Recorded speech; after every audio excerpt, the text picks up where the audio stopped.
Hello दोस्तों, कैसे हो? बढ़िया सब। तो चलो आज हम सीधा अपने टॉपिक पे आते हैं। मैं उम्मीद कर रहा हूँ कि सब के सब क्लास रिवाइज कर रहे होगे और टाइम टू टाइम पढ़ रहे होगे। अब हम ऑफिशियली जो अभी तक हम हिस्टोरिकल डेवलपमेंट वगैरह पढ़ रहे थे और हमारे जो कॉन्स्टिट्यूएंट असेंबली उन सब के बारे में पढ़ा, शेड्यूल्स के बारे में पढ़ा। अब हम ऑफिशियली जो हमारा कॉन्स्टिट्यूशन है उसके अंदर एंटर करते हैं। तो सबसे पहले जैसे हमारा कॉन्स्टिट्यूशन खोलोगे उसमें पहली चीज क्या दिखती है? प्रियम्बल। हमारा प्रियम्बल हमें पहली चीज है जो दिखता है उसके अंदर।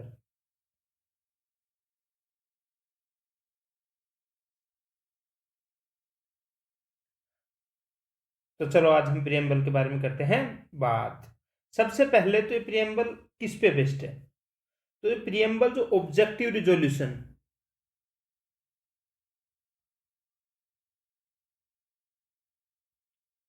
किसने पेश किया था? जवाहरलाल नेहरू ने। कब पेश पेश किया था? 13 दिसंबर 1946 को कॉन्स्टिट्यूएंट असेंबली में। पहला सेशन कब से स्टार्ट हुआ था कॉन्स्टिट्यूएंट असेंबली का? 9 दिसंबर से। तो ये क्या थी? पहली चीज थी। अब ये क्या थी? सबसे पहली चीज पेश करी गई तो क्या होगा? तो ये वो सब फिलोसफी, वो सब अपने विचार थे जो कि हमें आगे अपने कॉन्स्टिट्यूशन को जिनके बेसिस पे डिजाइन करना था, बनाना था। तो उसके तहत हमने बनाया था ऑब्जेक्टिव रिजोल्यूशन। और जब लास्ट में जब पूरा कॉन्स्टिट्यूशन बन गया उसके बाद जब इसको थोड़ा सा रीअरेंज करके और मॉडिफाई करके इसको प्रियम्बल के फॉर्म में अडेप्ट किया गया था। यह है सबसे इंपॉर्टेंट बात। ऑब्जेक्टिव रिजोल्यूशन को कब अडॉप्ट कर लिया गया था? 22 जनवरी 1947 को। तो हम शुरुआत में तो इसका स्टेटस देखते हैं कि हमारे प्रियम्बल का स्टेटस क्या है, पार्ट है बी या नहीं है कॉन्स्टिट्यूशन का। तो शुरुआत में जो पहला केस था उसको हम लिख लेते हैं बेरी Berubari Union case 1960। Berubari Union case 1960। इस केस के अंदर सुप्रीम कोर्ट ने कहा था कि हमारे फोर फादर्स का ये विजन ये सब कुछ दिखाता था, लेकिन ये जो प्रियम्बल है ये पार्ट नहीं है कॉन्स्टिट्यूशन का, इसलिए जस्टिसिएबल नहीं है नेचर में। फिर जब हमारा 1973 में आया केशवानंद भारती जजमेंट,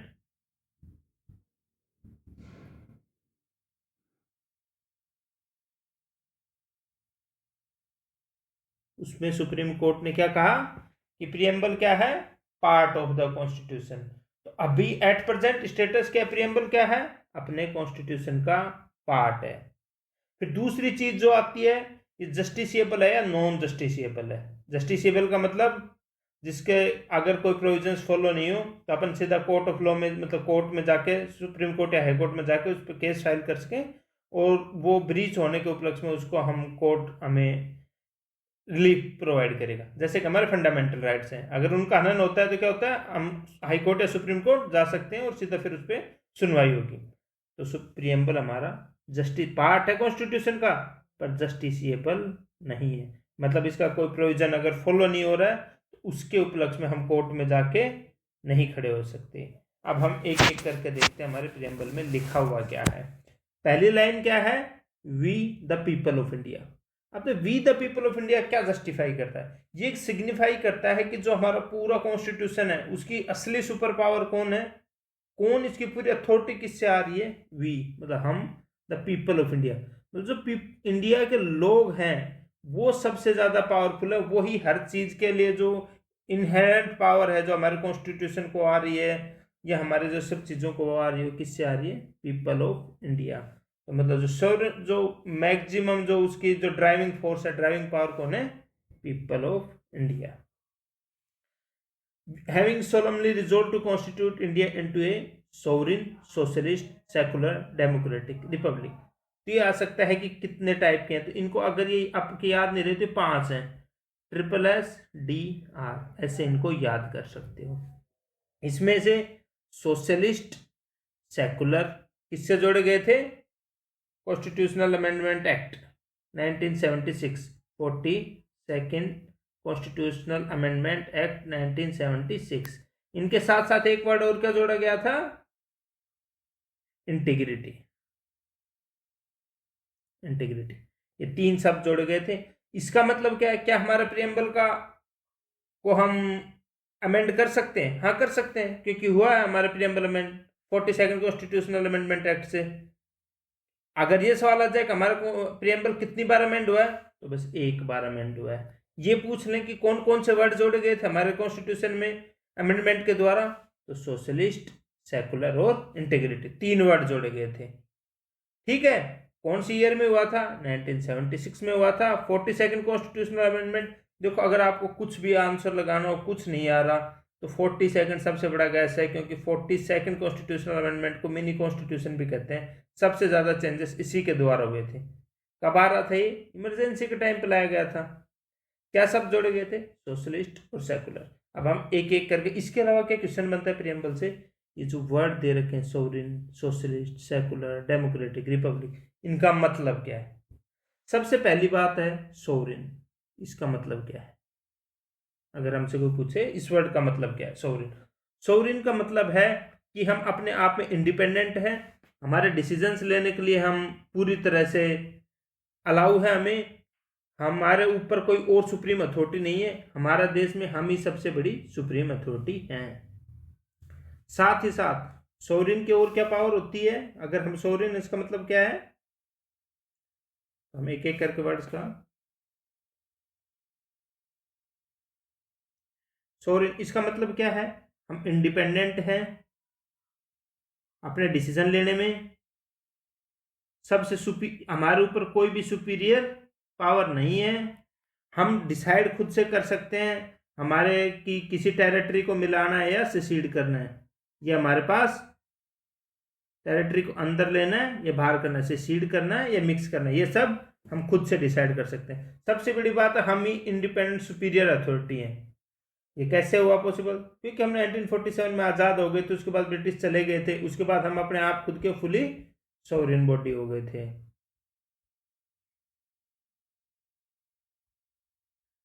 उसके बाद क्या है? सोशलिस्ट। तो सोशलिस्ट का मतलब क्या है? देखो, सोशलिस्ट का मतलब यह है कि जो हमारी जो गवर्नमेंट है वो इस हिसाब से काम करेगी जैसे कि लोगों की भलाई हो सके। सोशलिज्म, हमने जो सोशलिज्म जो अपनाया था वो था डेमोक्रेटिक सोशलिज्म।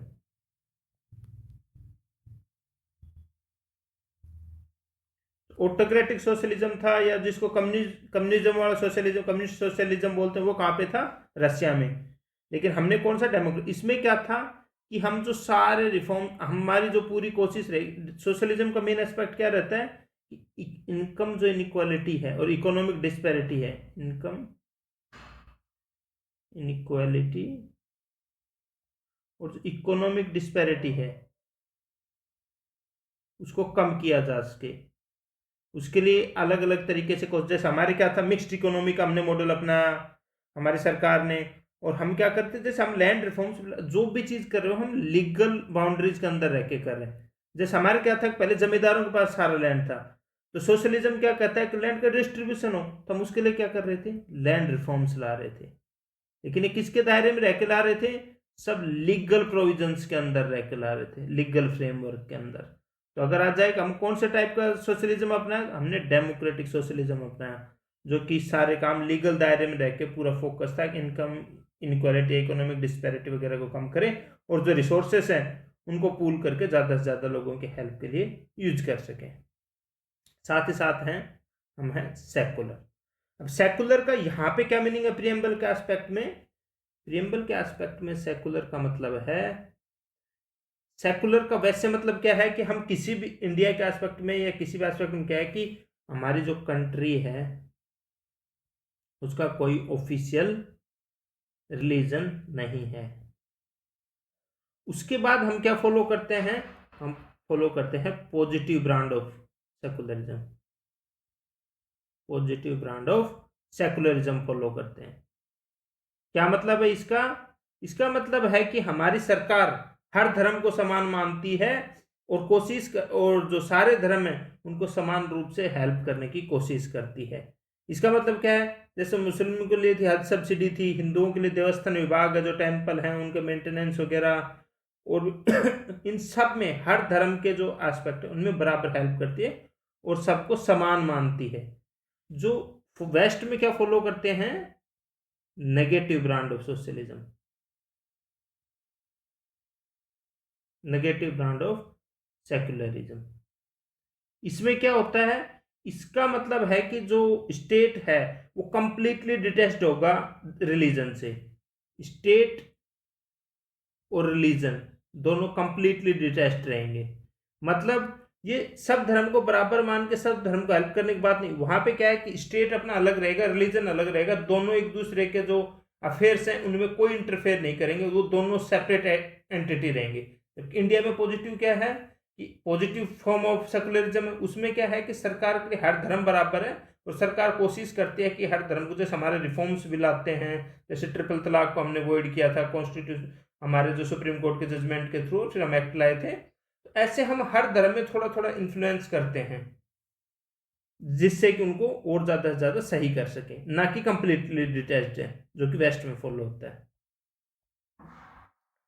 तो तीस डेमोक्रेटिक का मतलब है कि हमारे जो इंस्टीट्यूशंस हैं, हम जो हमने क्या चुना था, पार्लियामेंट्री फॉर्म ऑफ गवर्नमेंट चुना था कि हमारे इलेक्शंस होंगे, हमारे प्राइम मिनिस्टर फॉर्म की गवर्नमेंट है, प्राइम मिनिस्टर सेलेक्ट होगा, उसको लोग सेलेक्ट करेंगे। इसके लिए क्या हमारा हर किसी को क्या है, universal adult suffrage, single vote का अधिकार है। रिपब्लिक क्या का मतलब क्या होता है, रिपब्लिक का मतलब है कि हमारा जो हेड ऑफ स्टेट है, कौन है हमारा हेड ऑफ स्टेट, प्रेसिडेंट, वो क्या होगा, इलेक्टेड होगा। क्या क्या हो सकता है, या तो रिपब्लिक फॉर्म हो सकती है या मोनार्कियल, जैसे ब्रिटेन में क्या है मोनार्कियल फॉर्म है, हमारे क्या रिपब्लिक। रिपब्लिक का मतलब होता है जो हेड ऑफ स्टेट, हमारा हेड ऑफ स्टेट कौन है, प्रेसिडेंट, वो क्या होगा, इलेक्टेड। रिपब्लिक का मतलब है इतना सा।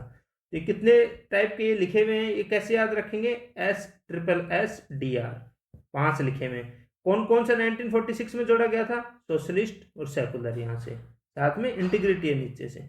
इसके बाद जो अगला हमारा क्वेश्चन आता है वो ये आता है कि जस्टिस है वो कितने टाइप का मेंशन है। पहली बात तो कितने फॉर्म में मेंशन है, सोशल, इकोनॉमिक, पॉलिटिकल। मतलब क्या है सोशल जस्टिस का मतलब क्या है, इसका मतलब है सोशल जस्टिस का मतलब है कि हम कोशिश करेंगे कि किसी के साथ भी भेदभाव ना हो, no discrimination based on religion, race, caste, sex, place of birth, इन सब के बेसिस पे किसी को सबको इक्वलिटी है। हमारा आर्टिकल 14, 15, 17 ये सब इंश्योर करते हैं हमारा सोशल जस्टिस को। कितने टाइप का जस्टिस है, 3 टाइप का। अगर हमारे क्वेश्चन आ जाए जस्टिस सोर्सेस को कॉन्स्टिट्यूशन हमने पढ़े थे, जस्टिस कहाँ से लिया था हमने ये कॉन्सेप्ट जस्टिस का, रसिया से। रिलेट करो, रिलेट कर। जैसे सोशल जस्टिस के लिए हमारा सबसे ज्यादा डॉक्टर BR अम्बेडकर का फोकस था कि सोशल जस्टिस पे सबसे ज्यादा फोकस किया गया था। उसके बाद इकोनॉमिक जस्टिस का मतलब क्या है कि हमारी सरकार कोशिश करेगी कि जो हमारी इकोनॉमिक डिस्पैरिटी है उसको कम से कम किया जाए, इंश्योर किया जाए कि जो सब लोग हैं उनके पास मीन्स ऑफ इकोनॉमिक वो हो, और किसी के प्रति भी सिर्फ उसका इकोनॉमिक बैकग्राउंड की वजह से उसको ना तो स्पेशल प्रिविलेजेस मिले ना कोई छूट मिले। रियलिटी में कुछ होता होगा पर इसका मतलब यह है कि सेम लॉ ऑफ लैंड लगेगा चाहे तुम कितने भी अमीर हो या कितने भी गरीब हो। हाँ, ऐसे लोग की धज्जियां उड़ जाती हैं, हम देखते हैं अभी जो केस आते हैं, एक्सीडेंट कर देते हैं अमीर लोग और उन पर कार्रवाई नहीं होती, वो अलग है, वो हमारा कॉन्स्टिट्यूशन फॉलो नहीं हो रहा। वरना हमारे कॉन्स्टिट्यूशन के हिसाब से कोई भी इकोनॉमिक लेवल हो सब बराबर ट्रीट किए जाएंगे। सिमिलरली पॉलिटिकल, पॉलिटिकल को हम देखते हैं कैसे, सबको राइट टू वोट है, राइट टू वोट है, यूनिवर्सल अडल्ट सफरेज है सबको। उसके साथ साथ हर किसी को अलाउ है, अगर वो जो क्राइटेरिया है ऑफिस के, पॉलिटिकल ऑफिस के, अगर उनको मीट करता है तो कोई भी इंडिया के किसी भी पोस्ट, हाईएस्ट पोस्ट प्रेसिडेंट तक, कोई भी जो इंडिया का नागरिक है कोई भी बन सकता है, प्रेसिडेंट, प्राइम मिनिस्टर, जो भी बनना हो। ये क्या करता है, पॉलिटिकल जस्टिस, हर किसी को अलाउ है। उसके बाद अब हमारे एग्जाम में क्वेश्चन क्या पूछेगा, जस्टिस कहाँ से लिया क्या गया, रसिया से। कितने टाइप का जस्टिस मेंशन है, सोशियो इकोनॉमिक एंड पॉलिटिकल। ठीक है, ये याद रखना 3 टाइप का जस्टिस मेंशन है। उसके बाद आता है लिबर्टी। लिबर्टी कितने टाइप की मेंशन है, 5 टाइप की, thought, expression, belief, faith, worship. Belief, faith, worship ये सब कहाँ पे है, हमारे फंडामेंटल राइट्स में भी मेंशन है और हमारे DPSP में भी मेंशन है, थॉट एंड एक्सप्रेशन। सबसे पहली बात तो क्या है कि 2 वर्ड है, लिबर्टी और फ्रीडम।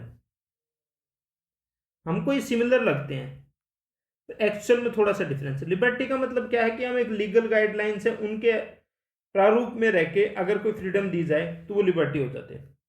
फ्रीडम क्या होती है? अनरेस्ट्रिक्टेड होती है, जब हमें कोई भी पावर अनरेस्ट्रिक्टेड दी जाए। लिबर्टी में क्या होती है? जो लीगल रेस्पॉन्सिबिलिटीज हैं, जो गाइडलाइन है उनके अंदर, जैसे हमारे फंडामेंटल राइट्स हैं,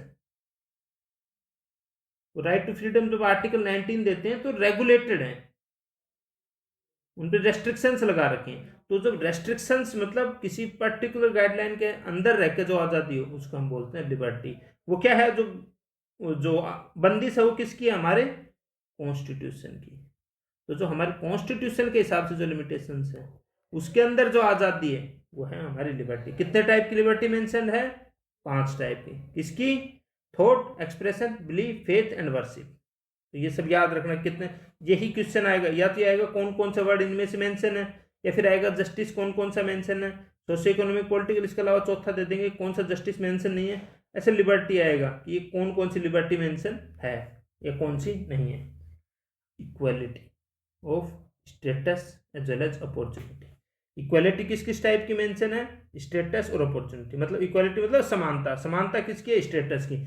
मतलब कि कोई भी अमीर हो, गरीब हो, कैसा भी हो, पॉलिटिकली, सोशली कैसा भी हो, सबका स्टेटस सेम है कॉन्स्टिट्यूशन के सामने। अपॉर्चुनिटी कि किसी को भी उसके प्लेस ऑफ बर्थ या उसके रिलीजन, रेस, कास्ट, सेक्स, उसकी वजह से उसको कुछ भी नेगेटिव नहीं भुगतना पड़ेगा। वो सबके लिए अपॉर्चुनिटी बराबर करने की कोशिश की। इसकी वजह से क्या है? हमारा जो आर्टिकल 16 है उसमें जो हम स्पेशल प्रोविजंस प्रोवाइड करते हैं वो भी इसीलिए है कि कुछ लोगों को जो कम अपॉर्चुनिटी मिल रही थी उनको इक्वल करने के लिए, कि कुछ सोशली कुछ जो नीचे थे उनको अपॉर्चुनिटी वाइज बराबर करने के लिए, जो उन पे बंदिशें थी उनको पूरा करने के लिए हम जैसे रिजर्वेशन देते हैं। वो क्या होता है? वो अलग अलग अपॉर्चुनिटी नहीं कर रहा, वो बराबर करने के लिए होता है। और and to promote among them all fraternity. Fraternity मतलब ब्रदरहुड। किसके? जो हर इंडियन है, जैसे हम पढ़ते थे ना प्रतिज्ञा बचपन में लेते थे, हम समस्त भारतीय भाई बहन हैं। तो ब्रदरहुड की feeling of oneness and assuring the dignity of the individual, the unity and integrity of the nation। Integrity कब जोड़ा गया है कॉन्स्टिट्यूशन में? 1976 में 42nd कॉन्स्टिट्यूशनल अमेंडमेंट से। किसके साथ?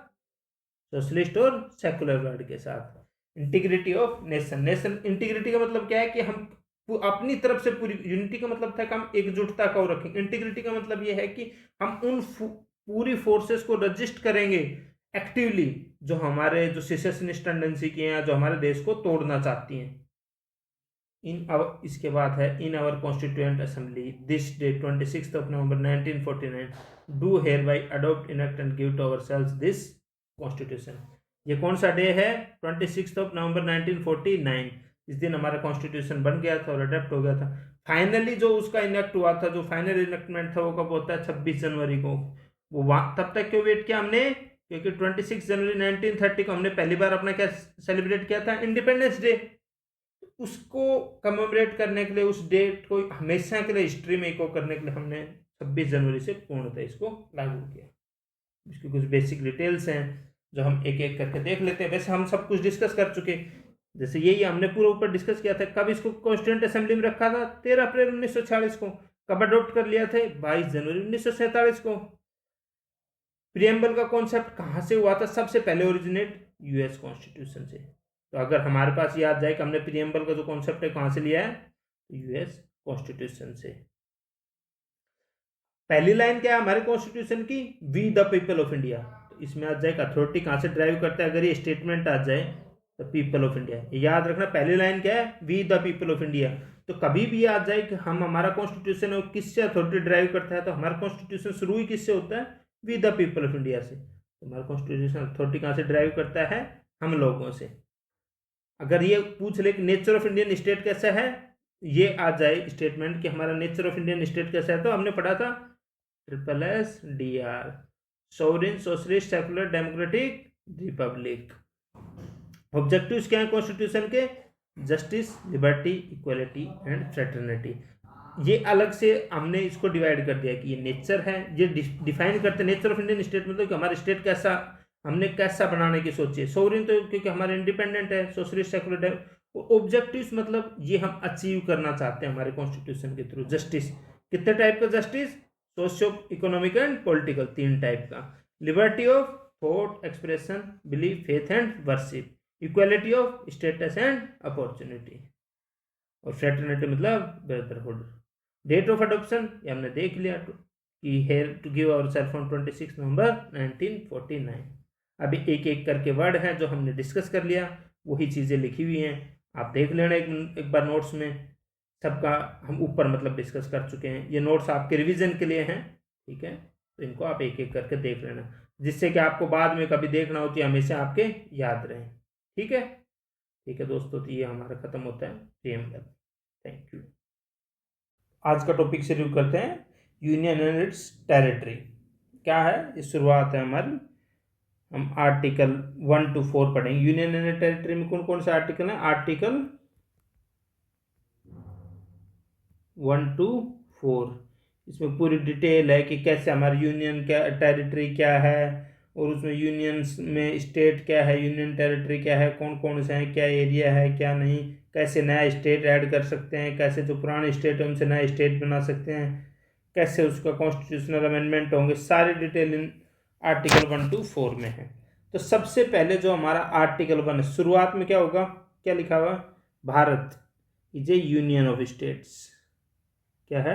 यूनियन ऑफ स्टेट्स है, मतलब बहुत ज़्यादा स्टेट से मिला के भारत मिला हुआ उनकी यूनियन से जुड़ के। लेकिन हमारा भारत स्टेट्स के बीच में किसी एग्रीमेंट के वजह से बना हुआ नहीं है, बल्कि हमारा भारत एक इंडिस्ट्रक्टिबल यूनिट है, जिसमें के स्टेट्स पार्ट है जो कि डिस्ट्रक्टेबल है। पर इंडिया हमारी यूनियन है, लेकिन इंडिस्ट्रक्टिबल यूनियन है। तो यूनाइटेड स्टेट्स में क्या है, सारे स्टेट्स का एग्रीमेंट हुआ था, इसलिए उसका क्या नाम है, और फिर देश बना था तो उसका इसलिए क्या नाम है, यूनाइटेड स्टेट्स। जो यूनियन दूसरा हम जो सुनते थे वो किस में सुनते थे? सोवियत यूनियन में।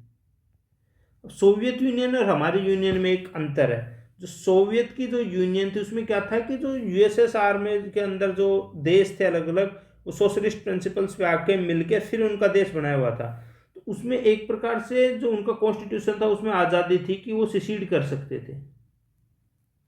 हमारे कॉन्स्टिट्यूशन में ये कहीं नहीं है कि सिसीड कर सकते हैं। वहाँ पे भी सिसीड करना इतना आसान नहीं था, प्रैक्टिकली थ्योरेटिकली था, पर लास्ट में जब सोवियत यूनियन कमज़ोर हुई लीडरशिप, तो इसी प्रोविज़न की वजह से सारे के सारे स्टेट क्या कर गए थे, सिसीड। लेकिन हमारे इंडिया में ऐसा कोई प्रोविज़न नहीं, हमारे सारे जो स्टेट्स हैं हमारे वो इंडिस्ट्रक्टेबल हैं। स्टेट्स इंडिस्ट्रक्टेबल हैं, डिस्ट्रक्टेबल है, पर हमारा जो यूनियन है वो इंडिस्ट्रक्टेबल है, मतलब कोई भी स्टेट छोड़ के नहीं जा सकता, क्योंकि हमने आपस में कोई एग्रीमेंट करके देश नहीं बनाया, बल्कि हमारा देश था और अपनी कन्वीनियंस के हिसाब से उसमें स्टेट्स बनाए। तो अब सबसे पहली बात तो जो क्वेश्चन आपके एग्जाम में आ सकते हो क्या आ सकता है, कई बार पूछ लेते हैं कि what constitute territory of India. अब इसमें आप कंफ्यूज हो जाते, आपको सबको लगेगा जो टेरिटरी ऑफ स्टेट्स है उसको आप मान लोगे, यूनियन टेरिटरीज है उसको टिक कर लोगे, आपको लगेगा कि स्टेट्स और यूनियन टेरिटरी आ गया। उसके अलावा एक और ऑप्शन है, the territories acquired by government of India at any time. इसमें कौन कौन से हैं, जैसे हमारे काउंसलेट है, हमारे डिप्लोमेटिक एरिया हैं, अलग अलग जगह और भी हमारी गवर्नमेंट काफ़ी जो हमारा अगर वार हो रहे हैं कुछ नया एरिया ऐड कर लेते हैं हमारे साइड, एक्वायर कर लेते हैं, तो वो सब हमारा भी पार्ट है हमारे टेरिटरी ऑफ इंडिया का।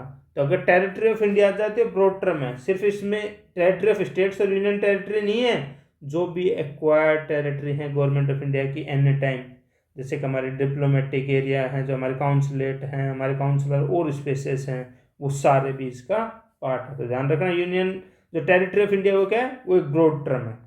सेकंड में क्या है, सेकंड कहता है कि किसको एम्पावर करता है, हमारी पार्लियामेंट को, किसके लिए, admit into the union of India और एस्टेब्लिश न्यू स्टेट्स। इसमें क्या है, आर्टिकल 2 में क्या है कि अगर कोई नया स्टेट शामिल करना हो देश में, या कोई नया स्टेट ऐड एक्स्ट्रा जोड़ना हो, जो कि हमने एक्वायर किया लड़ाई वड़ाई या कैसे भी, जैसे हमारे इसका सबसे बड़ा एग्जांपल है सिक्किम। तो सिक्किम इंडिया में आया तो कौन से आर्टिकल के अंदर आएगा, आर्टिकल 2 के अंदर, एडमिशन ऑफ न्यू स्टेट्स।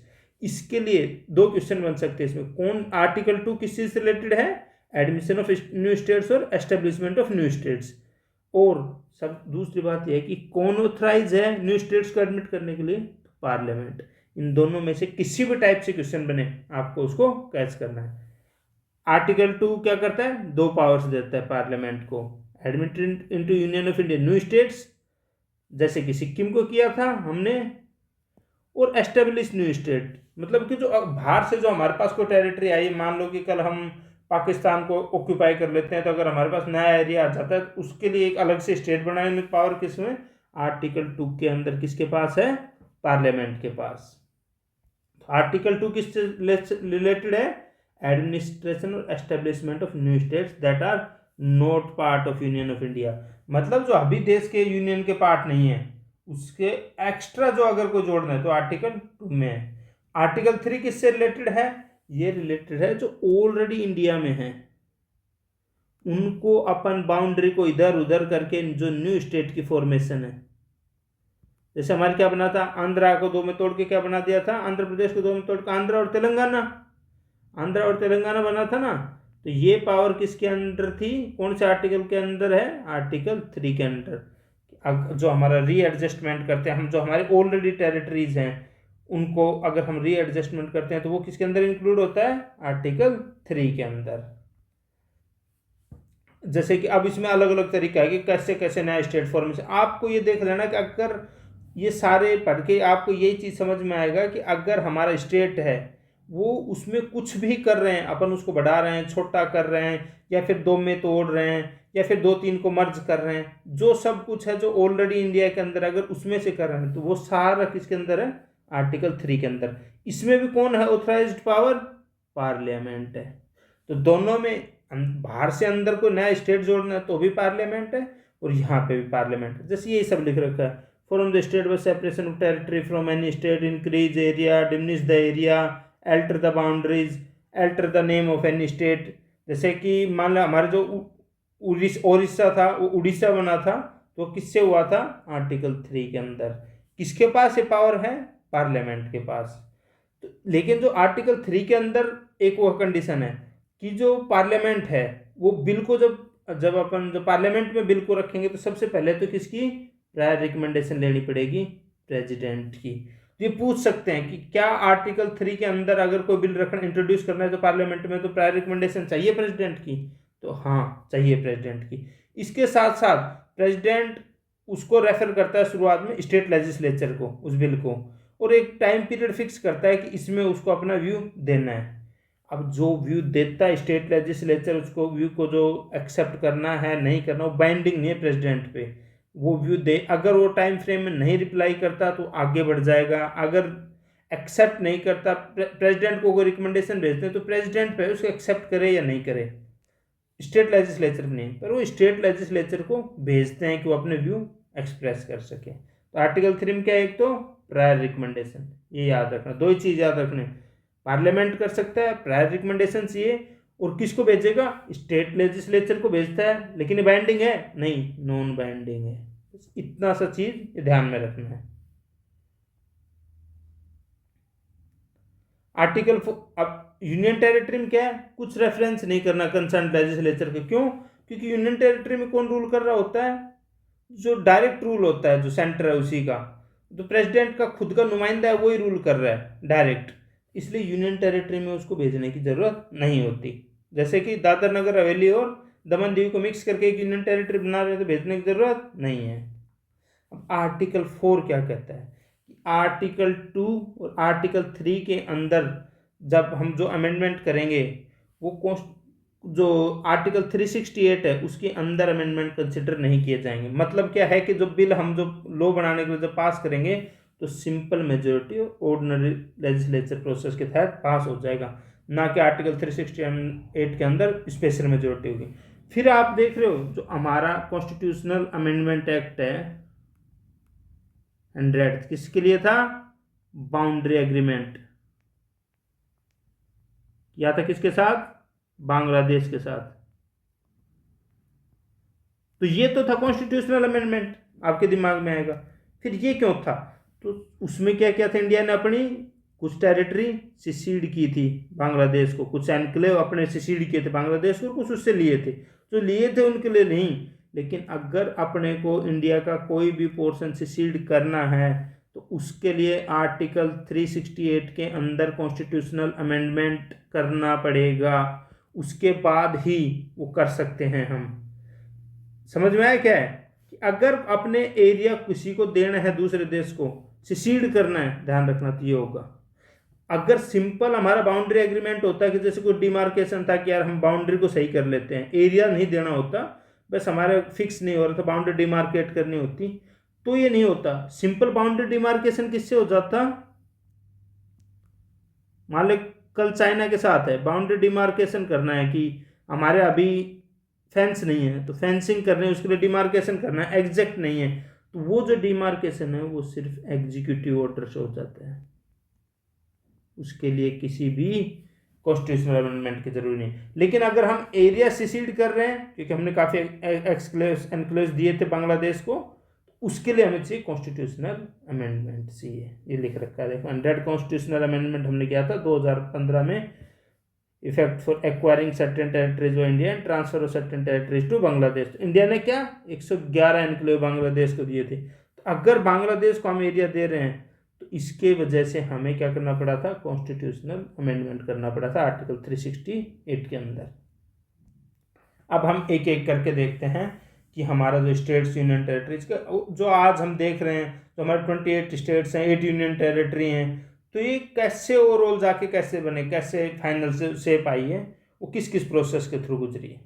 तो सबसे पहले तो क्या हुआ था, जब इंटीग्रेशन ऑफ प्रिंसिपल स्टेट, कि जब अंग्रेज हमें छोड़ के जा रहे थे, तो हम शुरुआत से बात करेंगे। शुरुआत में क्या था? प्रिंसिपल स्टेट थे और हमारे प्रोविंसेस थे और कुछ चीफ मिनिस्टर प्रोविंसेस थे। तो इन सबको इनको कैसे जोड़ के देश कैसे बना? तो सबसे पहले तो जो ब्रिटिश जा रहे थे तो उसके अंदर जो हमारा वो था, 2 टाइप के एरिया थे। ये क्या कह रहे हैं? ब्रिटिश प्रोविंसेस थे, 2 टाइप के एरिया थे और प्रिंसली स्टेट थे। ब्रिटिश प्रोविंसेस क्या, तो डायरेक्ट ब्रिटेन के अंदर थे। प्रिंसली स्टेट में क्या था, जो पैरामाउंट थे, ब्रिटिश के जो राजा थे वो रूल कर रहे थे, जो नेटिव प्रिंसेस थे वो रूल कर रहे थे।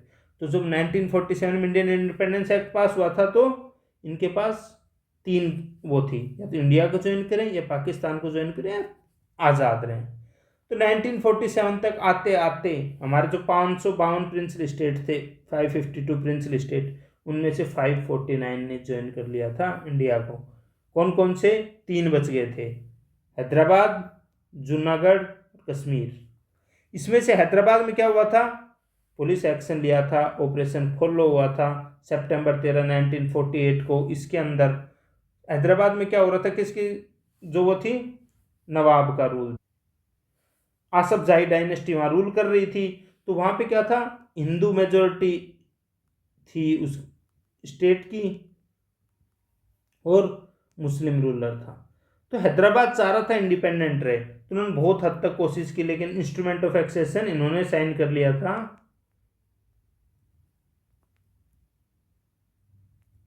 इंडिया के साथ, साइन कर लिया था 1947 में।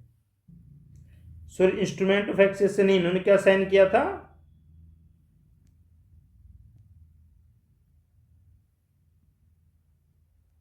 स्टैंड स्टिल एग्रीमेंट साइन किया था।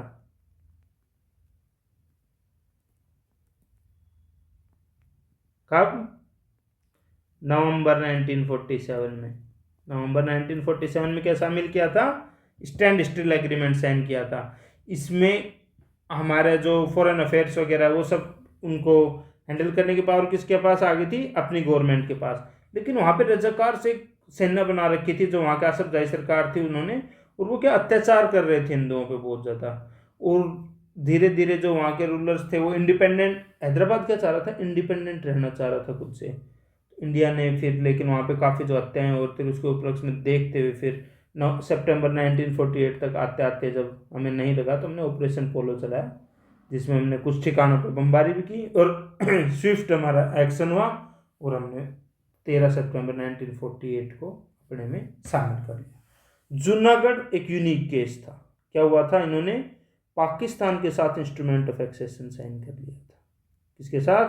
पाकिस्तान के साथ। 15 अगस्त 1947 को ही पाकिस्तान में शामिल होने के लिए इन्होंने इंस्ट्रूमेंट ऑफ एक्सेशन साइन कर लिया था, लेकिन इंडियन गवर्नमेंट मानी नहीं। सबसे बड़ी बात क्या थी, जूनागढ़ तीनों साइड से इंडिया से था सराउंडेड, लेकिन चौथी साइड सी था और सी से वो पाकिस्तान को टच होता था। तो सितंबर 1947 तक तो पाकिस्तान ने भी थोड़ा टाइम लिया उसको मानने में। फिर धीरे धीरे क्या हुआ, बहुत से जो इंसिडेंट हुए, ये सब हम जो इन तीनों की जो हिस्ट्री है बारी, वो हम जब हिस्ट्री पढ़ेंगे तो वहाँ पे डिस्कस करेंगे। ओवरऑल मानो लास्ट में क्या हुआ, रेफरेंडम हुआ, प्लेबिसाइट हुआ वहाँ पे, उसमें 99.9% जो वोटर्स थे उन्होंने इंडिया में शामिल होने का प्रस्ताव रखा और जूनागढ़ हमारे अंदर शामिल हो गया। कश्मीर में क्या था कि शुरुआत में कश्मीर का जो राजा था हरि सिंह, वो अलग रहना चाहता था, रूरल हिंदू था, मेजोरिटी मुस्लिम पॉपुलेशन थी वहाँ के कश्मीर की। शुरुआत में क्या चाहते थे, स्टैंड स्टिल एग्रीमेंट चाहते थे।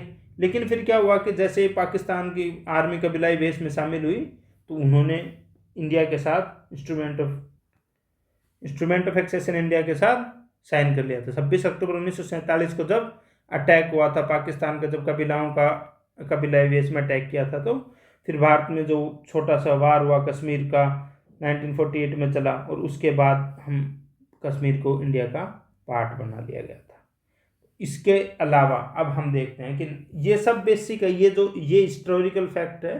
तो ये जब हम तीनों हिस्ट्री में पढ़ेंगे तो इनकी जो डिटेल्स हैं वो सारे हम हिस्ट्री के अंदर पढ़ेंगे। अभी ये मानो 552 थे, अभी हम देखेंगे कि कॉन्स्टिट्यूशनल जो हमारा फ्रेमवर्क है, जो कि हमारे स्टेट्स कैसे कैसे बने, ये देख रहे हैं। तो इसलिए हम सिर्फ इतना देखेंगे कि 3 बचे हुए थे, तीनों ने इंडिया में कैसे शामिल हुए, बस इतना सा बेसिक डिटेल शामिल हो गए। तो जब 1950 आया हमारा कॉन्स्टिट्यूशन बना, तो उसमें लिखा हुआ था, तो उसमें कितने टाइप के स्टेट्स लिखे हुए थे इंडिया में, तो इंडियन यूनियन थी, उसमें 4 टाइप के थे, part A, part B, part C और पार्ट डी, 4 टाइप की टेरिटरी लिखी हुई थी।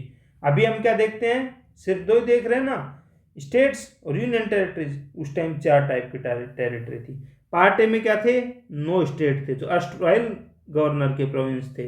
गवर्नर प्रोविंस उस टाइम आजाद हो जब कितने थे, 11 थे, लेकिन उनमें से सिंध और जो नॉर्थ ईस्ट फ्रंटियर प्रोविंस था वो किस में चला गया था, पाकिस्तान में चला गया था। तो इंडिया में क्या आधा पंजाब बचा था, बंगाल भी आधा बचा था, तो 9 अभी भी प्रोविंस बचे हुए थे। तो वो क्या थे, एक प्रकार से 9 स्टेट थे। ऐसे ही जो प्रिंसली स्टेट थे जो हमारे अंदर शामिल हुए थे, जो 552 ने साइन किया था, तो उसको हमने 9 स्टेट्स में शामिल कर दिया, जिनके विद लेजिस्लेचर। उसके अलावा पार्ट सी में क्या थी, चीफ कमिश्नर के प्रोविंस, जो हमने पढ़े थे ABCD, अजमेर, मेरवाड़ा, और वो पढ़े थे ना हमने 4, तो वो क्या क्या थे, रिकॉल करो, अजमेर। उसके अलावा क्या था, बी से जो बलूचिस्तान था, ब्रिटिश बलूचिस्तान, जो पाकिस्तान में चला गया अभी। उसके अलावा क्या था, कुर्ग था, और डी से क्या था, दिल्ली था। ABCD याद किए थे ना हमने, ABCD। और कुछ जो प्रिंसली स्टेट्स थे उनको भी पार्ट सी में शामिल किया गया था, जिनको कि हम लेजिस्लेचर नहीं दे सकते, तो छोटे थे, अभी सही से एडजस्टमेंट नहीं हुआ। उसके अलावा पार्ट डी में रखा गया था अंडमान एंड निकोबार आइलैंड को। पर क्या हुआ, अब इसमें क्या हुआ कि लेकिन आज़ाद हुआ तो इससे ज़्यादातर लोग सहमत नहीं थे, बहुत ज़्यादा डिमांड होने लगी। जो सबसे ज़्यादा डिमांड थी वो क्या थी, लिंग्विस्टिक बेसिस पे स्टेट फॉर्मेशन की, लिंग्विस्टिक बेसिस पे स्टेट फॉर्मेशन की डिमांड थी। तो कांग्रेस शुरुआत से इस पे फोकस करना चाह रही थी, तो उन्होंने क्या किया, SK धार की चेयरमैनशिप पे कमीशन गठित किया, धार कमीशन। किस चीज़ को, इस चीज़ को ध्यान में रखने के लिए 1950 से पहले ही किया था कि जो रीऑर्गेनाइजेशन ऑफ स्टेट्स है उनको लिंग्विस्टिक बेसिस पे जो सबसे ज़्यादा डिमांड उठ रही थी, वो कहाँ से उठ रही थी, मद्रास प्रोविंस से। क्यों, वहाँ पे जो तेलुगु स्पीकिंग थे वो अपना अलग स्टेट की डिमांड कर रहे थे, तेलुगु स्पीकिंग एरिया था। क्योंकि बहुत टाइम से पहले रजाकार्स ने भी जो ज़्यादातर जो एट्रोसिटीज़ की थी, वो बहुत ज़्यादा जो तेलुगु स्पीकिंग लोग थे उन पे बहुत ज़्यादा एट्रोसिटीज़ हुई थी उनके टाइम भी। तो वो शुरुआत में ही डिमांड कर रहे थे लिंग्विस्टिक बेसिस पे। और इसको पूरा बेसिस किसने दिया था, जो कांग्रेस थी। इसकी जो प्रोविंशियल जो कमेटीज थी वो किस पे थी, लिंग्विस्टिक बेसिस पे बनी हुई थी। कब से, 1920 नागपुर सेशन के बाद से ही गांधी जी ने लैंग्वेज को यूज करते हुए सबको अलग अलग कांग्रेस को डिवाइड कर रखा था लिंग्विस्टिक बेसिस पे। 1920 नागपुर सेशन बहुत इंपॉर्टेंट है, आज जो भारत देखते हैं उसके लिए। ये जब हम नागपुर सेशन पढ़ेंगे तो याद रखना, इसको हम डिटेल में पढ़ेंगे, बहुत इंपॉर्टेंट है। क्योंकि इसमें कांग्रेस, इस एक नागपुर सेशन में जो कांग्रेस के जो वर्किंग कमेटी के जो फैसले थे, उनकी वजह से कांग्रेस गांव गांव घर घर की पार्टी बनी थी। तो इसलिए ध्यान रखना, नागपुर सेशन में लिंग्विस्टिक बेसिस पे जो कांग्रेस का डिवीजन हुआ था, तो आज़ाद हुआ तो सबको लग रहा था कि जो लिंग्विस्टिक जो उनकी डिमांड्स है उनको कांग्रेस तो मानेगी, जब शुरुआत से कांग्रेस ऐसे डिवीजन कर रही है तो। लेकिन उनको क्या, जब एस के आधार कमीशन बना इसी चीज़ के लिए, गवर्नमेंट ने एस के आधार कमीशन बनाया, लेकिन इस कमीशन ने क्या कहा, रिकमेंड क्या किया कि नहीं, लैंग्वेज एज ए बेसिस को रिजेक्ट कर दिया, बल्कि इसने क्या कहा कि reorganize state on the basis of administrative convenience rather than linguistic factor. तो इन्होंने क्या किया, लिंग्विस्टिक फैक्टर था जो लैंग्वेज का फैक्टर था, उसकी बजाय एडमिनिस्ट्रेटिव कन्वीनियंस को ध्यान में रखो, इसने हटा दिया। लेकिन फिर भी जनता और ज़्यादा विद्रोह होने लग गया, तो फिर कांग्रेस ने खुद का इंटरनल जेवीपी कमेटी गठित की। कौन, जवाहरलाल नेहरू, वल्लभ भाई पटेल और पट्टाभी सिद्धारमैया, ये तीनों थे। ये पूछ ले कि गवर्नमेंट ऑफ इंडिया कमेटी थी, नहीं, ये कांग्रेस की इंटरनल कमेटी थी, कांग्रेस की कमेटी थी। इन तीनों ने भी लेकिन क्या किया, रिजेक्ट कर दिया लैंग्वेज एज फॉर्मूला। इन्होंने जो एस के धार कमीशन है उसकी जो फाइंडिंग्स है उनको पढ़ा, और इन्होंने कहा कि जो reorganization of states linguistic basis पे ये सही नहीं है, एडमिनिस्ट्रेटिव कन्वीनियंस है वही बेटर है। इनको क्या लग रहा था उस टाइम कि अगर हम लिंग्विस्टिक बेसिस पे करेंगे तो देश में बाल्कनाइज, हर स्टेट अलग अलग डिमांड करेगा, इतनी ज़्यादा लैंग्वेज है तो बहुत ही छोटे छोटे टुकड़ों में देश बट जाएगा। इनको डर लग रहा था, बड़ी मुश्किल से तो हमें यूनिटी मिली है, अभी डिवीजन के एक और फैक्टर हो जाएगा, इसलिए नहीं चाह रहे थे। इसलिए था मेजर जो डर था वो, नहीं तो शुरुआत में अलग कर सकते थे लैंग्वेज बेसिस पे। तो इनको ये था कि डिमांड बढ़ती ही जाएगी, इसलिए रोक रहे थे।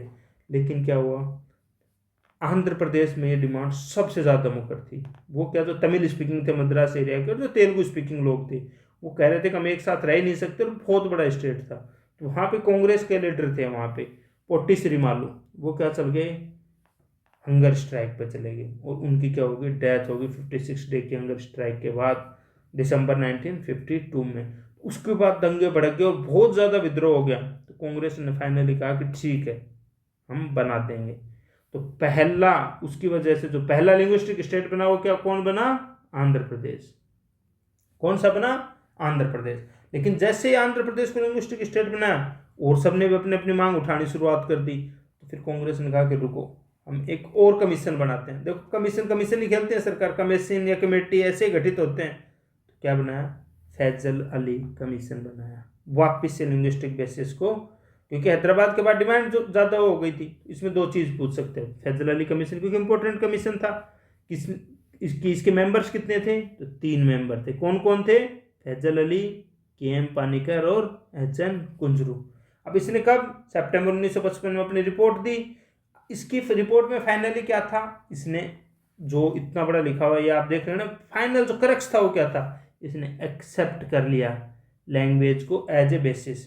पर इसने ये थ्योरी रिजेक्ट कर दी कि 1 लैंग्वेज 1 स्टेट, की हर लैंग्वेज के लिए अपना अलग अलग स्टेट दे दो। इसने कहा नहीं, इसने कहा कि प्राइमरी कंसिडरेशन होना चाहिए कि कंट्री की पॉलिटिकल जो यूनिटी है ना वो बरकरार रहे, जो मतलब देश की एकता बरकरार रहे, और जो एडमिनिस्ट्रेटिव कन्वीनियंस है वो भी बरकरार रहे। तो इसने कुछ कंडीशंस दी थी कि इन बेसिस पे, ये हमारे एग्जाम में पूछने की बहुत कम संभावना है। तो एक बार आप पढ़ लेना, रिवाइज कर लेना, पर मैं कहूँगा कि देख लेना कि linguistic cultural hegemony, producing strength, unity और security of India, financial, economic and administrative convenience, और planning and promotion and welfare of people in each state. ये 4 बेसिस थे, इन चारों को एक साथ देखना है, ना कि सिर्फ लैंग्वेज के बेसिस पे कर दो। लेकिन इसने क्या किया, एक्सेप्ट कर लिया। जब इसने एक्सेप्ट कर लिया तो पूरे जो हमारे 9 क्या थे, वो थे जो हमारे प्रोविंशियल वो थे, गवर्नर वाले थे, उनको थे 9 प्रिंसली स्टेट के बने थे, और हमारे जो ABCD 4 था उनको रीऑर्गेनाइज किया गया। 4 को रीऑर्गेनाइज करके क्या निकाला गया, स्टेट रीऑर्गेनाइजेशन एक्ट 1956। जब हम पार्ट पढ़ रहे थे तो हमने देखा था ना कि 7th कॉन्स्टिट्यूशनल अमेंडमेंट एक्ट से क्या घटा था, कौन सा पार्ट हटा था, 7th पार्ट हटा था ना। क्यों हटा था, क्योंकि पार्ट ABCD थे, उनमें से पार्ट बी हट गया था, जो आर्टिकल 238 था जिसके अंदर ये हट गया था कि अब हमें पार्ट बी, जो स्टेट अलग से थे नहीं, सब स्टेट को सेम कर दिया था।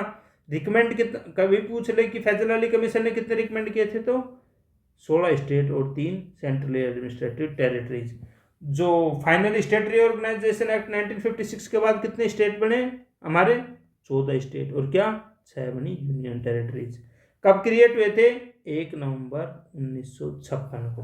तो मतलब 1 नवंबर 1956 तक एस के धार कमीशन, JVP कमीशन और फैजल अली कमीशन के बाद हम कितने पे पहुंच गए, 14 स्टेट और 6 यूनियन टेरिटरी पे पहुंच गए। अब हम क्या देखते हैं, फॉर्मेशन ऑफ स्टेट। 14 स्टेट से अब हम कितने स्टेट पे हैं, 28 पे। यूनियन टेरिटरी अभी हमारी कितनी है, 8 है। तो अब हम एक एक करके देखते हैं कि कैसे हम 14 से 28 स्टेट तक 28 स्टेट पे पहुंचे। क्योंकि कई बार हमसे पूछ लेते हैं ऑर्डर में कि ये कौन सा स्टेट इसके बाद बना था, या इससे बाइफरकेट होकर कौन सा स्टेट बना था। कुछ अरेंज करिए, 4 स्टेट दे देंगे, अरेंज करिए कि कौन सा किसके बाद बना था। तो सबसे पहले हम ये देखते हैं कि कौन सा स्टेट किसके बाद बनाते हैं, पूरा जो डेवलपमेंट हमारा कॉन्स्टिट्यूशन स्टेट्स का पूरा देख। तो सबसे पहले हम एक एक करके न्यू स्टेट्स देख लेते हैं, जिससे कि हमारे जो मैक्सिमम जो क्वेश्चंस आते हैं ना, वो सीधा ऐसे आता है कि इसके बाद कौन सा स्टेट बना था। तो वरना इसके जो बेसिक डिटेल है, जो कुछ देखना है वो आपके नोट्स में, लेकिन अपन एक बार याद करने के लिए कि किसके बाद कौन सा बना। तो सबसे पहले क्या हो गया, 1956 में हमारा क्या हो गया था, कितने थे 1956 में, कितने थे, 14 स्टेट और थे 6 यूनियन टेरिटरी। तो हमारा यूनियन टेरिटरी का तो काफ़ी कॉम्प्लेक्स, हम उनको लास्ट में देखेंगे। एक बार हम देखते हैं स्टेट कैसे बने। उसके बाद जो सबसे ज़्यादा मांग उठ रही थी वो किसकी उठ रही थी, क्या था उस टाइम, एक जो 14 स्टेट में से एक स्टेट कौन सा था, बॉम्बे। तो बॉम्बे में कौन कौन थे, पहले बॉम्बे किस किस से मिलकर बना हुआ था, हमारा जो आज का गुजरात और महाराष्ट्र है, इनसे मिलकर बना हुआ था बॉम्बे। पर क्या हो रहा था, बॉम्बे में गुजराती और जो मराठी स्पीकिंग लोग थे, इनमें बहुत ज़्यादा वो हो रहा था, विवाद हो रहा था। तो वो एक नए स्टेट की अलग से डिमांड उठ रही थी कि सेपरेशन की। तो फाइनली 1960 में जाके 1960 में क्या हुआ, बॉम्बे को 2 में डिवाइड कर दिया गया, किसमें, गुजरात और महाराष्ट्र। तो अब कितने स्टेट हो गए, 15। गुजरात को मान लो, महाराष्ट्र के बॉम्बे था, तो ये कौन सा बने थे, हमारे 15th स्टेट बने थे। कब बने थे, 1960 में, याद रखना। तो सबसे पहले जो नया स्टेट रीऑर्गेनाइजेशन एक्ट के बाद बना, अगर ऐसे आए तो कौन सा है, गुजरात और महाराष्ट्र बने। पहला लिंग्विस्टिक बेसिस पे कौन सा बना था, आंध्र प्रदेश। अगर ये आ जाए कि first state on linguistic basis कौन सा बना था, 1953 में कौन सा बन गया था, आंध्र प्रदेश। और स्टेट रीऑर्गेनाइजेशन एक्ट के बाद 15वां जो बने थे, गुजरात और महाराष्ट्र बने थे। ये बॉम्बे को तोड़ के 2 में गुजरात और महाराष्ट्र में डिवाइड कर दिया गया था। इसके बाद क्या हो रहा था कि हमारे जो नॉर्थ ईस्ट में, ये ध्यान रखना, सबसे ज़्यादा जो हमारा जो संघर्ष रहा है वो कहाँ पे रहा है, अभी आपको लग रहा है मणिपुर में, पर हमारा जो सबसे ज़्यादा संघर्ष रहा है वो रहा है नागालैंड में। और नॉर्थ ईस्ट से हमारा जो पहला स्टेट बना था वो कौन सा था, नागालैंड। हमारा गुजरात और महाराष्ट्र के अलावा जो सीधा अगला स्टेट है, ये ध्यान रखना, ये याद रखने में आसानी रहेगी, वो कौन सा था, नागालैंड। कब बना था ये, 1963 में। तो ये कौन सा था, 16th नंबर पे कौन सा बना है, नागालैंड। सबसे ज़्यादा विद्रोह कहाँ हुआ है, हमारे नागालैंड में। सबसे ज़्यादा नागा जो पीपल थे, वो हमारा एरिया और म्यांमार का कुछ एरिया मिला के, हमारा और म्यांमार का एरिया बना के नागालैंड के लिए अपना एक नागा स्टेट अलग से डिक्लेयर करना चाहते थे, सेसेशन की टेंडेंसी थी। इस चीज़ को ध्यान में रखते हुए, इनके डिमांड्स को थोड़ा सा कि ये विद्रोह कम हो, हमने नागालैंड स्टेट का गठन कर दिया। तो 16th स्टेट हमारा कौन सा था, नागालैंड। उसके बाद अभी नहीं, लेकिन हमारा पुराने टाइम में जो सबसे ज़्यादा जो सुलगा हुआ एरिया था हमारा कश्मीर के बाद, वो कौन सा रहा इंडिया में, जो आप सबको याद है हमारे नॉर्थ इंडिया का, वो है पंजाब। पंजाब में कितना विद्रोह हुआ है भाई, इंदिरा गांधी की जान भी गई थी, उस हिसाब से ध्यान रखना। तो क्या था कि पंजाब में डिमांड क्या थी कि जो पंजाबी स्पीकिंग पॉपुलेशन है वो अपना एक अलग एरिया की डिमांड करे। क्यों, क्योंकि इनके साथ हरियाणा मिक्स था और हिमाचल में का भी हिस्सा मिक्स था। तो ये क्या चाह रहे थे कि यार हमारे पंजाब में पंजाबी तो माइनॉरिटी सा होता जा रहा है, क्योंकि हरियाणा भी है, हिमाचल के एरिया भी है, तो ये एक पंजाबी स्पीकिंग एरिया की डिमांड कर रहे थे। तो इसलिए 1966 में क्या हुआ, पंजाब से बाइफरकेट करके हरियाणा को बना दिया गया अलग से स्टेट। कौन सा, 17th। साथ में एक और तगड़ी चीज भाई, पंजाब वाले अगर लड़ने में मारते तो हरियाणा भी कोई कम नहीं था।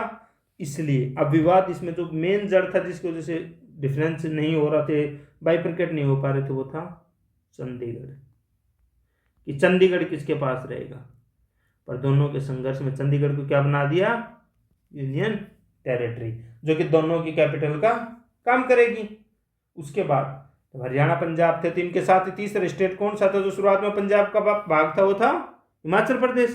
तो जब 17 ये बना तो 18 कौन सा बनेगा? हिमाचल प्रदेश। उस टाइम तो हिमाचल प्रदेश क्या था? यूनियन टेरिटरी बना था इनके साथ, लेकिन फिर हिमाचल प्रदेश को 18th स्टेट बनाया गया। कब? 1971 में। तो याद रखना, तो पंजाब ही टूटेगा, हरियाणा बनेगा और हिमाचल प्रदेश। तो ये किससे आएंगे? लाइन से। नागालैंड 16, हरियाणा 17 और हिमाचल प्रदेश 18। इसके बाद 1972 में बने 3 स्टेट। तो याद रखना, ये याद रखने में कैसे काम आएंगे? देखो, जो हमारा नॉर्थ ईस्ट में देखते हैं तो सबसे ऊपर कौन सा स्टेट है जो ऐसे इधर ऐसे शेप में है? ये हमारा अरुणाचल प्रदेश। और नीचे नीचे कौन सा है हमारा? मिजोरम, जो म्यांमार के लगता है, और हमारा बांग्लादेश। जो नीचे नीचे कौन सा है? मिजोरम। तो अरुणाचल प्रदेश और इसको छोड़ के बीच में नागालैंड क्या था? बन चुका था। तो बच कौन कौन से गए? इधर जो बांग्लादेश को टच करते हुए क्या बच गया? मेघालय बच गया, और मणिपुर, और क्या बच गया? हमारा मणिपुर बच गया, और त्रिपुरा बच गया। तो मणिपुर, त्रिपुरा और मेघालय, ये तीनों बने 19। मणिपुर, त्रिपुरा और मेघालय 1972 में ये बने हमारे 90th, 20th और 21st। कब बने? अभी इस हिसाब से याद रहेगा। नॉर्थ ईस्ट में सबसे पहले कौन सा बना? नागालैंड। नागालैंड के बाद पंजाब, हरियाणा, और मतलब पंजाब से हमारा हरियाणा और हिमाचल बन गया। उसके बाद नॉर्थ ईस्ट के बन गए 3 स्टेट। 3 कैसे याद रहेंगे? अपन इसमें सबसे ज्यादा कंफ्यूज हो जाए कौन से 3 बने थे जो 19, 20, 21 नंबर पे थे। तो ध्यान रखना, ऊपर का अरुणाचल रह गया और नीचे का मिजोरम रह गया। ये हम बाद में बनेंगे। उसके बाद इनके बाद हुआ था नॉर्थ ईस्ट में एक और स्टेट था। आपने क्या ये 1972 देख लिया, तो 1975 में क्या हो रहा था हमारे? सिक्किम। 1974 में 35th कॉन्स्टिट्यूशनल अमेंडमेंट एक्ट से तो क्या बना था? Sikkim associate state. सिक्किम क्या पहले अलग था, लेकिन जब वो इंडिया में मर्ज हुए तो उनको एसोसिएटेड स्टेट बनाया गया 35th कॉन्स्टिट्यूशनल अमेंडमेंट एक्ट 1974 से। लेकिन 1975 में इन्होंने इनको क्या दे दिया गया? फुल फ्लैज्ड स्टेट का दर्जा दे दिया गया, और ये बना हमारा 22nd स्टेट। कब? 1975 में। कब बना? तो 3 नॉर्थ ईस्ट के स्टेट के बाद कौन सा बन रहा है? सिक्किम बन रहा है। इसके बाद फिर से क्या बनेंगे? नॉर्थ ईस्ट के 2 स्टेट बनकर एक हमारा गोवा, जो हमने 1961 में ऑपरेशन विजय से किससे लिया था? पोर्चुगीज से लिया था। तो क्या था? यूनियन टेरिटरी था। वो भी बनता है 1987 में। हमारे 3 नए स्टेट बनते हैं। कौन कौन से बच गए थे? मिजोरम, अरुणाचल और गोवा। 1987 में 22 हमारे बन चुके थे। तो 23rd, 24th और 25th स्टेट बने हमारे। कब बने? 1987 में। कैसे याद रखोगे? नॉर्थ ईस्ट का तो याद रखोगे मिजोरम नीचे नीचे वाला, अरुणाचल ऊपर ऊपर वाला, और गोवा 1961 में जो बना था, गोवा इनके साथ था। नॉर्थ ईस्ट के 2 टॉप के बाद इधर याद रखना गोवा था इनके साथ। इसके बाद आप याद रखने में बहुत आसान रहेगा, क्योंकि इसके बाद कौन से बने थे? 3 स्टेट जो हम सब ने बचपन में जब थे, तो जब जिक्के पढ़ रहे थे तो 3 नए स्टेट के तौर पे इनको पढ़ते आ रहे थे। जब हम छोटे थे, कुछ ही साल पहले बने थे, जब हम छोटे छोटे थे, जब पढ़ रहे थे, तो ये कौन कौन से थे? छत्तीसगढ़, उत्तराखंड। उत्तराखंड का उस टाइम क्या नाम था? उत्तरांचल नाम था, अभी उत्तराखंड है। और झारखंड। ये कब बने थे? 2000 में। ये कौन से थे? और 28। इसके बाद जो हम सबको याद है, जो हम सब के सामने जो एक स्टेट बना था, वो कौन सा था? आंध्रा को तोड़ के क्या बना था? तेलंगाना बना था। 29th state. कब बना था ये? 2014 में। याद है तेलंगाना कब बना था। उसके बाद हमारे 28 कैसे हुए वापिस से? तो JNK था, उसका स्टेट हमने ले लिया और 2 बना दी यूनियन टेरिटरी।